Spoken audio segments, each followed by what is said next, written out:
പ്രിയമുള്ളവരെ, കേരളം പോളിംഗ് ബൂത്തിലെത്താൻ കുറച്ച് മണിക്കൂറുകൾ മാത്രമാണ് ഇനി അവശേഷിക്കുന്നത്.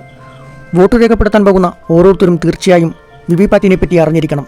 എന്താണ് VVPAT? Voter verified paper audit trail എന്നതിൻ്റെ ചുരുക്കപ്പേരാണ് വിവിപാറ്റ്. ഇലക്ട്രോണിക് വോട്ടിംഗ് യന്ത്രത്തോടൊപ്പം ഘടിപ്പിക്കുന്ന പ്രിൻ്ററാണ് വിവിപാറ്റ്. നിങ്ങൾ EVM-ൽ വോട്ട് രേഖപ്പെടുത്തി കഴിഞ്ഞാൽ വിവിപാറ്റിൽ നിന്നും ഒരു കടലാസ് അച്ചടിച്ച് പുറത്തേക്ക് വരും.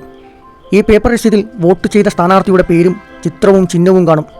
വോട്ടർമാർക്ക് തങ്ങളുടെ സ്ഥാനാർത്ഥിക്ക് തന്നെയാണോ വോട്ട് രേഖപ്പെടുത്തിയതെന്ന് ഉറപ്പുവരുത്താം. ഇതിന് 7 സെക്കൻഡ് സമയമാണ് ലഭിക്കുക. രസീത് പുറത്തു കൊണ്ടുപോകാൻ കഴിയില്ല, ബൂത്തിനുള്ളിൽ തന്നെ നിക്ഷേപിക്കണം. വിവിപാറ്റിൽ നോക്കുമ്പോൾ എന്തെങ്കിലും പിഴവ് കാണിക്കുകയാണെങ്കിൽ ഉടൻ തന്നെ പോളിംഗ് ഉദ്യോഗസ്ഥരെ സമീപിച്ച് പ്രശ്നം പരിഹരിച്ചതിന് ശേഷം മാത്രം ബൂത്ത് വിട്ട് പുറത്തു പോകാവൂ.